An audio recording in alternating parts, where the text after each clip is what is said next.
What I want to do now is take a recap of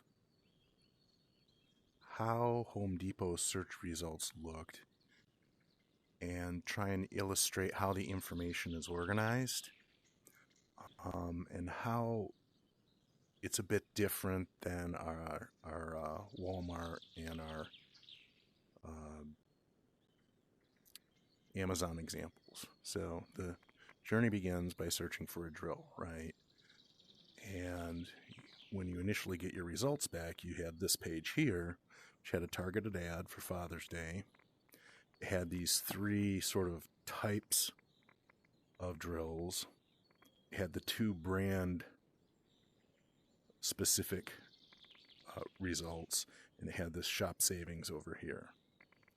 Now, there are a couple of ways you could use this information. The first thing is where the user goes from here and where they hover or what they do. You should be tracking that in real time, because that can feed further on down the journey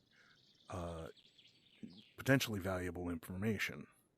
The other thing is, if you only look at it in this linear path, you're losing out on the ability to, for example, if I click on drill, my journey might turn sideways, right? Like suddenly now there might be a whole other dimension of how you want this flow to work if I've come through one of these other initial slots here in the page. But an important thing to notice is there's only so many things at each step of this journey, right? We've got maybe a half a dozen, 7 things here. And once you pass through this and you scroll to the next, a lot of this stuff over here goes away, and you're left with initially this, and I didn't get a screen grab of it, but you had these, I think, 3 initial cards on the second part of the scroll.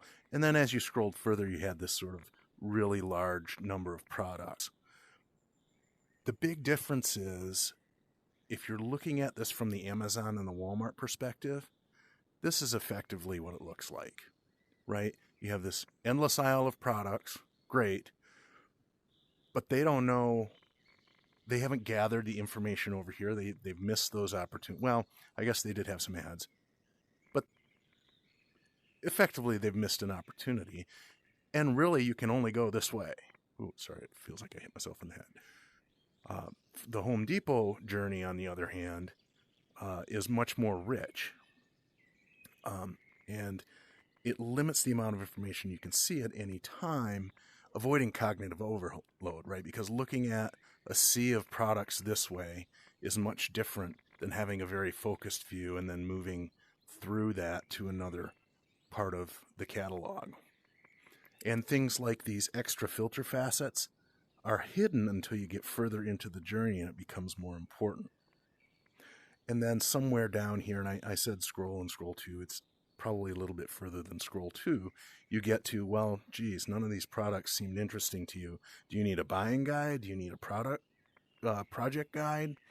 And then if you go past that, some more scrolls down, there's like, people also looked at this. And I think even further down, it's just, random other parts of the site. And what they're doing is they're sort of scoring your interest and trying to determine, just like if you had a conversation at the store, like, what are you looking for? Well, I don't know the exact product I'm looking for. I don't recognize these. I've gone through there. Maybe you need to hit the buying guide, and then you can ask yourself questions, much like if someone in the store would do. I imagine, I haven't tried it. The chat stuff up at the front might do that too. I don't think they have chat here. I think the chat's only down there. Where at Lowe's, for example, the chat was up front, but then you're immediately dumped out of sort of a designed flow, right? I gotta believe this was not happenstance that it happens in this order.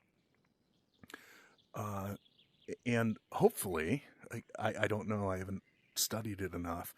They have the ability to experiment by moving this stuff around, right? Maybe trying it with the buying guide up front, with a sort of a funnel going the other way, might actually be better or more valuable than this one linear direction. And that's where I think, just if I were to see an opportunity, and again, obviously I'm using a VR headset here, I think there's an opportunity when mind mapping out or journey mapping out these things to start to be able to look at things from different directions, but then be able to zoom out easily and see the bigger picture.